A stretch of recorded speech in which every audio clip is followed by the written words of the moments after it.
पूरी सृष्टि अंधकार में है। पूरी सृष्टि अंधी है। उसे देखने की दृष्टि नहीं है। अपने स्वरूप को, अपने आप को पहचानने की उन्हें आँख नहीं है। वो संसार के अज्ञान रूप जो है हाड़ मांस के चमड़ी वाला आँख को देख करके जानती है कि मैं सब कुछ जानता हूँ, लेकिन नहीं, सोई हुई है। ये पूरी सृष्टि जगत सोया हुआ है। दृष्टि ही सृष्टि है। दृष्टि वह है जो इंसान के भूत भविष्य वर्तमान सब कुछ देखती है।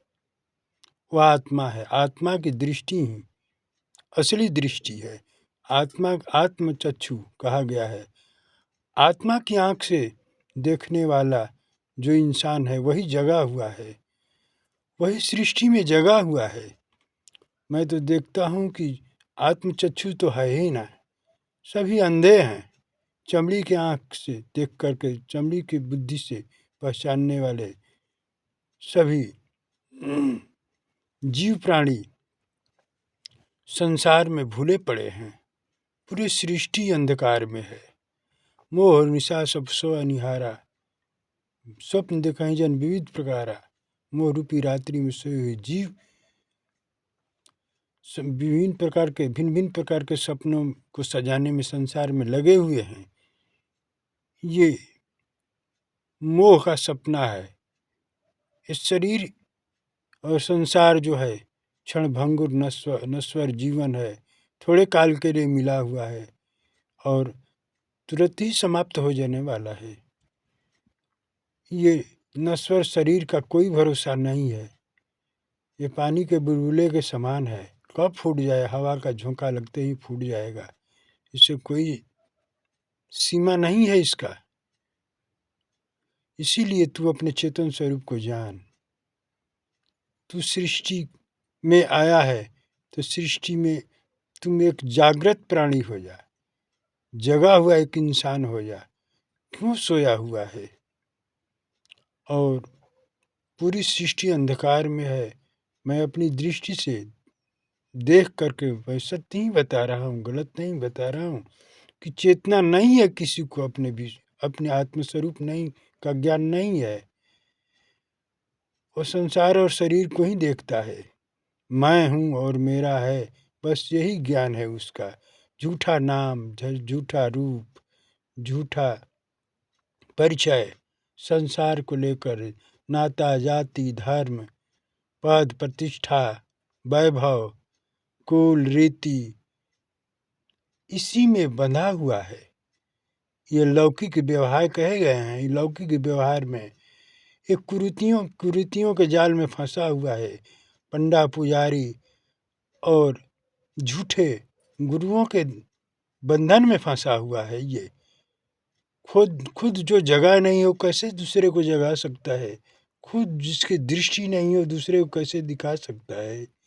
इसलिए आत्मचेतना जरूरी है। आत्मचेतना आत्मदृष्टि है। आत्मदृष्टि जब खुल जाती है तो पूरी दृष्टि सृष्टि बन जाती है। पूरी सृष्टि दृष्टि बन जाती है। दृष्टि ही सृष्टि है, सृष्टि ही दृष्टि है। इस तत्व को जानने के बाद कुछ जानना बाकी नहीं रह जाता है। इसी का नाम आत्मज्ञान है, आत्मबोध है, आत्मचेतना है। अपने को जाग और जगा।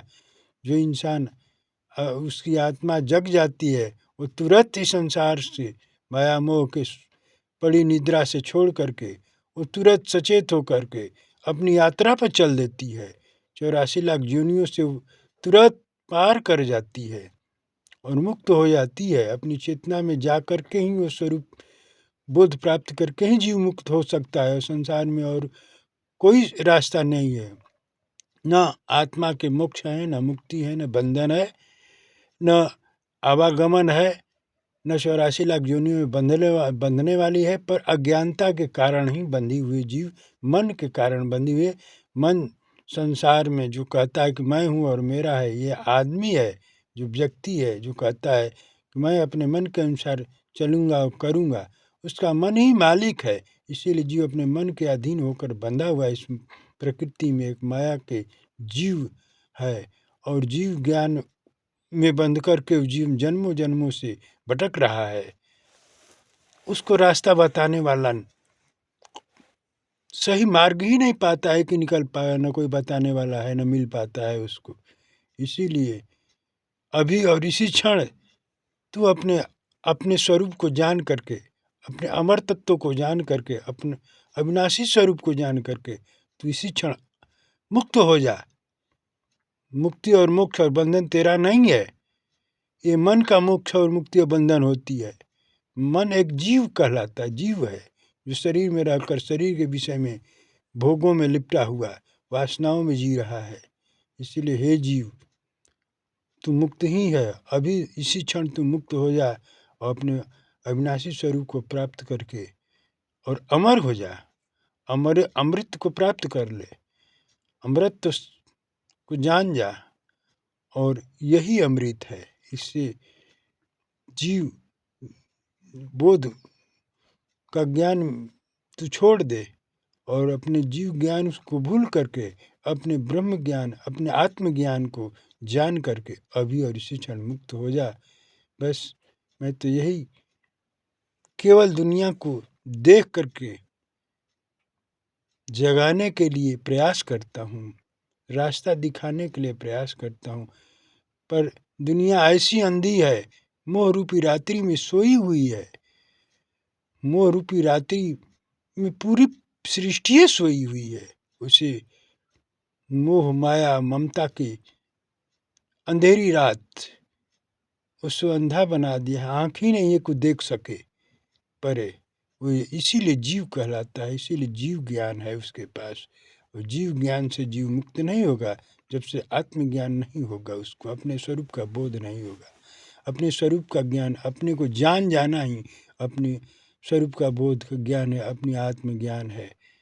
इसलिए आत्मज्ञान बिना सब सुना, क्या मथुरा क्या काशी, जन्म भटके घट घटवासी। ये कबीर ने कहा है, गलत नहीं कहा है, संत महापुरुषों की वाणी है। इसीलिए कोई बिरले ही इन्हें गिने थोड़े मोड़े पुरुष हैं जो जगे हुए हैं, जो जगा कर आए और गए, और आने वाले जगाते हैं और जगा कर ऐसे ही चले जाएंगे उन सभी के समान। इसलिए तू अभी जाग जा, अभी समय है, मैं जगा रहा हूँ। केवल जागना है और कुछ करना नहीं है। जाग जा, सोया हुआ है मोह रूपी रात्रि में, मोह निशा सब मोह रूपी रात्रि में सोए हुए हो। अभी अचेत है तो भी सचेत हो जा। कृष्ण ने कहा है कि अचेत प्राणी को मैं सचेत करता हूँ, सोए हुए को मैं जगाता हूँ। इसीलिए ज्ञान एक ऐसी अग्नि है जिसे समस्त तुम्हारे कल्मशों को, वासनाओं को, समस्त विकारों को, तुम्हारे अंदर में जितने पर्दे पड़े हुए हैं अज्ञानता के, सब अज्ञान के पर्दे को जला करके ज्ञान के प्रकाश में उस आत्मा को मुक्त करके और प्रकाशमान करके तुझे मुक्त कर देगी। इसीलिए मेरे वचन को सुन रहा है तो गहराई से ले और सुन, इस अमृत को प्राप्त करके अमर हो जाए इसी क्षण और अभी।